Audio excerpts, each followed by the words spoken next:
Oi, eu sou Arley Oliveira da Playcode e nesse vídeo eu vou te contar como é o dia a dia de um desenvolvedor web.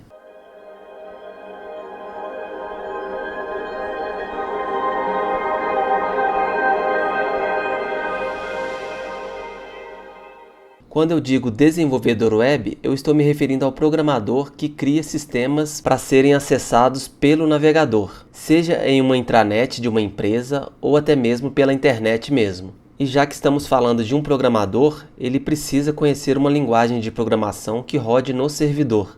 Essa linguagem pode ser o PHP, o Ruby, Java, C#, Python, entre outras várias. Porém, é importante que seja uma linguagem de servidor, que rode no que nós chamamos de back-end da aplicação.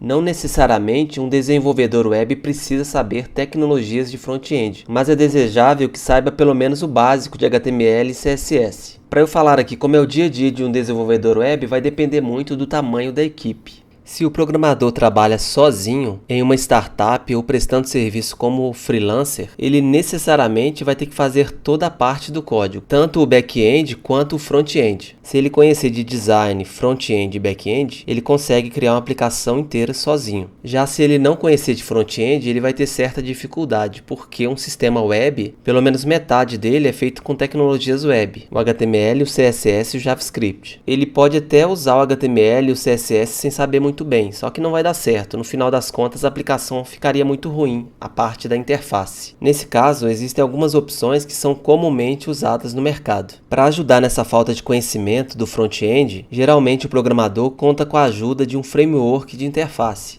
como o Bootstrap, por exemplo. O Bootstrap, que é um framework criado pelo Twitter, ajuda muito em questão de interface, pois tem vários componentes prontos onde o programador só precisa usar, ou seja, escrever alguns padrões de código HTML para que sua interface seja estilizada de acordo com o CSS que já vem com o Bootstrap. Essa é uma boa opção e é melhor do que o programador fazer interface usando só HTML sem CSS nenhum, pois ficaria muito feio. A desvantagem do Bootstrap é que ele é largamente usado por programadores. Isso faz com que a sua interface vá ficar muito parecida com outras que temos por aí. Para melhorar isso, você também tem a opção de comprar um template pronto. Um template criado exclusivamente para servir como interface administrativa do seu sistema. Quando eu estou trabalhando sozinho ou então na equipe não tem alguém que conheça bem de design para criar uma interface bonita, eu geralmente gosto de recorrer a esse recurso, pois você vai usar vários padrões de interface e vai se preocupar apenas com o back-end. Agora, se você está trabalhando em uma equipe pequena, a situação melhora um pouco. Geralmente, essa equipe pequena vai ser composta pelo menos de um designer e de um programador back-end.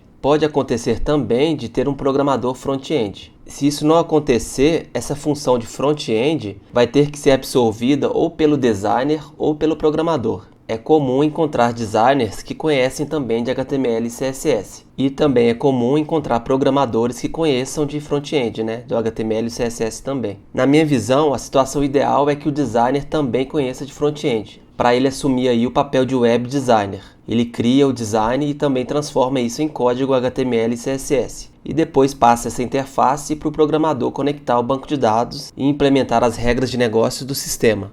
Já em equipes grandes, é totalmente diferente essa forma de trabalho. Normalmente, você só vai encontrar equipes muito grandes assim em fábricas de software, onde cada profissional exerce uma função diferente. Então, nós teríamos aí o papel do analista de requisitos, que é a pessoa que tem o contato com o cliente e entende a regra de negócio e transcreve isso para um documento. Então, esse documento é repassado para vários programadores e esses programadores desenvolvem funcionalidades de forma separada. Eu mesmo já trabalhei em sistemas muito grandes, onde eu fiquei responsável por apenas um pedaço do sistema e outras equipes ficaram responsáveis por outros pedaços do sistema. Em equipes grandes é muito comum também ter o papel do analista de testes, para garantir que tudo que foi desenvolvido está de acordo com os requisitos. Para você ter ideia, nesse formato aqui, com equipe grande, dificilmente o programador tem acesso ao servidor de produção e tem toda uma burocracia para ele enviar código para produção. Isso é para evitar que o software suba para o servidor do cliente com algum problema. Então tem todo um processo onde o programador vai desenvolver as funcionalidades, depois vai passar isso para a equipe de qualidade, a equipe de testes, e só depois disso terá algum tipo de homologação feita pelo cliente. Em vídeos futuros eu vou trazer isso aqui mais detalhado para você entender melhor, pois é bem diferente do processo de um desenvolvedor web, trabalhando sozinho ou em uma equipe pequena.